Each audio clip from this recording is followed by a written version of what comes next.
चलिए अब आज के सेशन की शुरुआत करते हैं। तो हमारा पहला सवाल है, CITES यानी साइट्स के संबंध में निम्नलिखित कथनों पर विचार कीजिए। 1. इसका सचिवालय UNEP द्वारा प्रशासित है। और 2. ये जिनेवा स्विट्जरलैंड में स्थित है। आपको बताना है कि इनमें से कौन से कथन सही है या सही हैं। आपके ऑप्शन है A केवल 1, B केवल 2, C 1 और 2 दोनों, या फिर D ना तो 1 और ना ही 2। तो इस क्वेश्चन का सही आंसर है ऑप्शन C 1 और 2 दोनों। पनामा में साइट्स के पक्षकारों का सम्मेलन यानी COP19 आयोजित किया जा रहा है। आपको बता दें कि साइट्स का पूरा नाम convention on international trade in endangered species of wild fauna and flora है।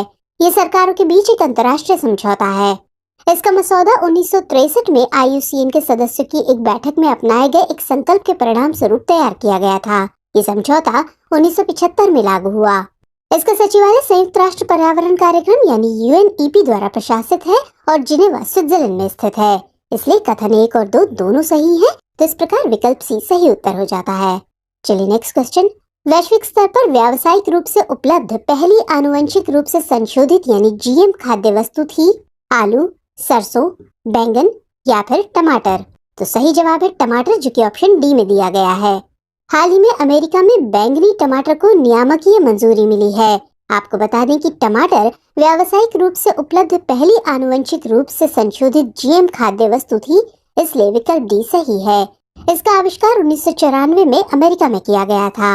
GM एक ऐसी तकनीक है जिसमें किसी जीव के जीनोम में DNA डाला जाता है।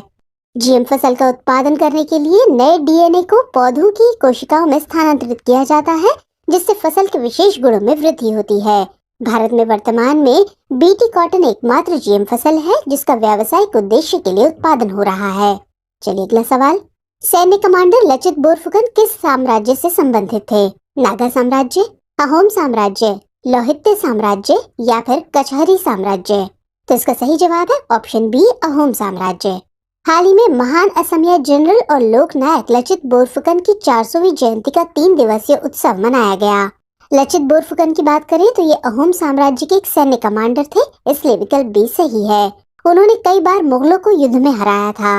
इनका जन्म 24 नवंबर 1622 को हुआ था। इन्हें राजा चरध्वज सिंह द्वारा अहोम साम्राज्य के 5 बोरफुकनों में से एक के रूप में चुना गया था। इनके पास प्रशासनिक, न्यायिक और सैन्य जिम्मेदारियां थीं। इन्होंने वर्ष 1671 में हुए सरायघाट के युद्ध में अपनी सेना का प्रभावी नेतृत्व किया। इसके चलते असम पर कब्जा करने का मुगल सेना का प्रयास विफल हो गया था। चलिए नेक्स्ट सवाल। हाल ही में चर्चित शब्द अल रिहला किससे संबंधित है? A यमन में द्वीप, B कला का एक रूप, C एक फुटबॉल या फिर D मैंग्रोव? तो सवाल का सही जवाब है ऑप्शन C एक फुटबॉल। दरअसल फीफा द्वारा दावा किया गया है कि कतर विश्व कप के लिए आधिकारिक मैच बॉल अल रिहला किसी भी अन्य फुटबॉल की तुलना में सबसे तेज है, इसलिए विकल्प C सही है। अरबी में अल रिहला का अर्थ है यात्रा। माना जाता है कि ये शब्द 14वीं शताब्दी के खोजकर्ता इब्न बतूता द्वारा लिखे गए एक यात्रा वृत्तांत के संदर्भ में है, जिसने एशिया, यूरोप और अफ्रीका की यात्रा की थी। आपको बता दें कि फीफा विश्व कप 2022 कतर में खेला जा रहा है। अगला सवाल। निम्नलिखित में से कौन सा कथन पॉलीग्राफ टेस्ट के बारे में सही नहीं है? A ये शारीरिक प्रतिक्रियाओं की धारणा पर आधारित है, B ये वैज्ञानिक रूप से 100% सफलता दर के साथ सिद्ध हो चुका है, C इस तरह के परीक्षण की मदद से खोजी गई किसी भी जानकारी को साक्ष्य के रूप में स्वीकार किया जा सकता है, या फिर D इस टेस्ट के परिणामों को अदालत में इकबालिया बयान नहीं माना जा सकता है। तो इस सवाल का सही जवाब है ऑप्शन B। हाल ही में दिल्ली पुलिस ने एक मामले में आरोपी व्यक्ति का पॉलीग्राफ टेस्ट कराया है। पॉलीग्राफ टेस्ट झूठ पकड़ने के लिए किया जाता है। ये टेस्ट इस धारणा पर आधारित होता है कि जब कोई व्यक्ति झूठ बोल रहा होता है तो उसके शरीर में विभिन्न प्रकार की प्रतिक्रियाएं होती हैं।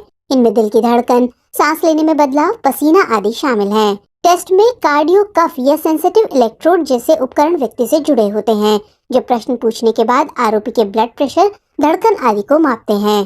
पॉलीग्राफ और नार्को टेस्ट को वैज्ञानिक रूप से 100% सफलता दर के साथ सिद्ध नहीं किया जा सका है। इस टेस्ट के परिणामों को अदालत में इकबालिया बयान नहीं माना जा सकता है। हालांकि सर्वोच्च न्यायालय ने सेल्वी और अन्य बनाम कर्नाटक राज्य मामले 2010 में कहा था, स्वेच्छा से लिए गए परीक्षण की मदद से बाद में खोजी गई किसी भी जानकारी या सामग्री को साक्ष्य के रूप में स्वीकार किया जा सकता है, इसलिए विकल्प B सही है। चलिए नेक्स्ट क्वेश्चन। सांसद स्थानीय क्षेत्र विकास योजना यानी MPLAD के संदर्भ में निम्नलिखित कथनों पर विचार कीजिए। कथन 1, ये एक केंद्रीय क्षेत्र की योजना है जो पूरी तरह से भारत सरकार द्वारा वित्त पोषित है। और कथन 2, ये मुख्य रूप से राष्ट्रीय प्राथमिकताओं जैसे पेयजल, शिक्षा, सार्वजनिक स्वास्थ्य, स्वच्छता, सड़क आदि क्षेत्रों पर केंद्रित है। आपको बताना है कि इनमें से कौन से कथन सही है या सही है। A केवल 1, B केवल 2, C 1 और 2 दोनों, या फिर D ना तो 1 और ना ही 2। तो इस सवाल का सही जवाब है ऑप्शन C 1 और 2 दोनों। हाल ही में सांसद स्थानीय क्षेत्र विकास योजना यानी MPLAD समिति ने MPLAD कार्यक्रम के तहत वितरित धन के उपयोग में कई अनियमितताओं पर प्रकाश डाला। अब बात करें MPLADS के बारे में, तो ये केंद्रीय क्षेत्र की योजना है जो पूरी तरह से भारत सरकार द्वारा वित्त पोषित है, इसलिए कथन 1 सही है। ये योजना 23 दिसंबर 1993 को शुरू की गई थी। इसका उद्देश्य सांसदों को पेयजल, प्राथमिक शिक्षा, सार्वजनिक स्वास्थ्य, स्वच्छता और सड़कों आदि क्षेत्रों में सतत सामुदायिक संपत्तियों के निर्माण पर जोर देना है, इसलिए कथन 2 भी सही है।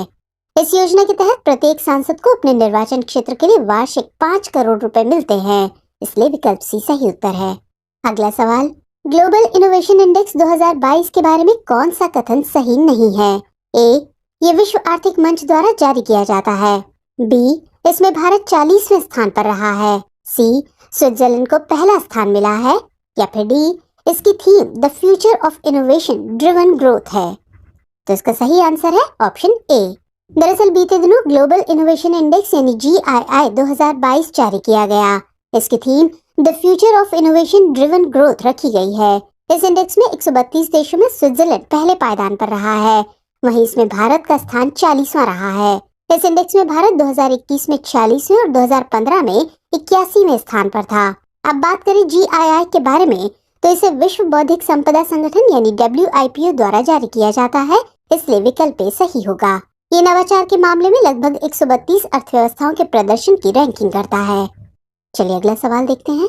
आर्टिफिशियल इंटेलिजेंस पर वैश्विक भागीदारी यानी GPAI की अध्यक्षता किस देश ने ग्रहण की है। भारत, चीन, जापान या फिर संयुक्त राज्य अमेरिका।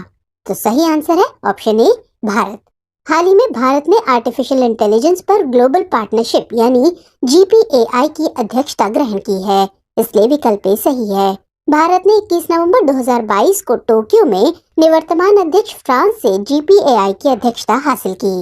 GPAI मानव केंद्रित विकास और आर्टिफिशियल इंटेलिजेंस यानी AI के उपयोग का समर्थन करने के लिए एक अंतर्राष्ट्रीय पहल है। इसे 15 जून 2020 को 15 सदस्यों के साथ लॉन्च किया गया, जिसमें भारत संस्थापक सदस्य के रूप में शामिल हुआ। मॉन्ट्रियल, कनाडा ने 3 और 4 दिसंबर 2020 को इसके उद्घाटन संस्करण की मेजबानी की थी।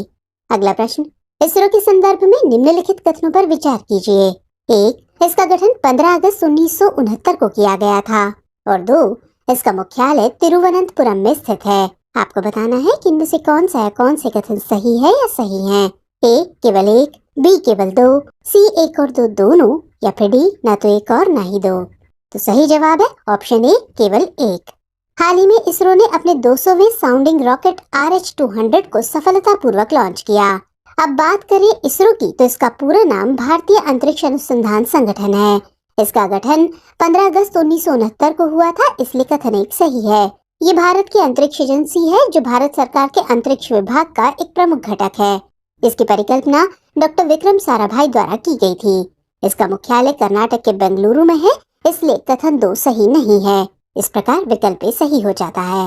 नेक्स्ट क्वेश्चन, अंतर्राष्ट्रीय सौर गठबंधन के संदर्भ में निम्नलिखित कथनों पर विचार कीजिए। 1, इसकी संकल्पना 2015 में पेरिस में आयोजित UNFCCC के COP21 के दौरान की गई थी। 2, इसका मुख्यालय गुरुग्राम, हरियाणा में स्थित है। उपर्युक्त कथनों में से कौन से कथन सही है या सही हैं? A केवल 1, B केवल 2, C 1 और 2 दोनों, या फिर D ना तो 1 और ना ही 2। तो इसका सही आंसर है ऑप्शन C 1 और 2 दोनों। हाल ही में अंतर्राष्ट्रीय सौर गठबंधन यानी ISA ने अफ्रीकी उद्यमिता और नवाचार का समर्थन करने के लिए solar x grand challenge launch किया है। इसका उद्देश्य सौर क्षेत्र के नव प्रवर्तकों और शोधकर्ताओं को प्रेरित करके सौर ऊर्जा क्षेत्र में तेजी लाना है। आपको बता दें कि ISA की परिकल्पना 2015 में पेरिस में आयोजित UNFCCC में COP21 के दौरान की गई थी, इसलिए कथन 1 सही है। इसका मुख्यालय गुरुग्राम हरियाणा में है, इसलिए कथन 2 भी सही है। तो इस प्रकार विकल्प सी सही हो जाता है। चलिए अब नोट करते हैं आज का अभ्यास प्रश्न। तो प्रश्न है, the champion of the earth award किस संस्था द्वारा दिया जाता है? आपके ऑप्शन है ए खाद्य और कृषि संगठन यानी FAO, B UN framework convention on climate change यानी UNFCCC, सी संयुक्त राष्ट्र पर्यावरण कार्यक्रम यानी UNEP, या फिर डी रिपोर्टर्स विदाउट बॉर्डर्स यानी RSF। तो सवाल के जवाब कमेंट सेक्शन में देना मत भूलिएगा। मुलाकात होगी अगले एपिसोड में, तब तक के लिए जय हिंद।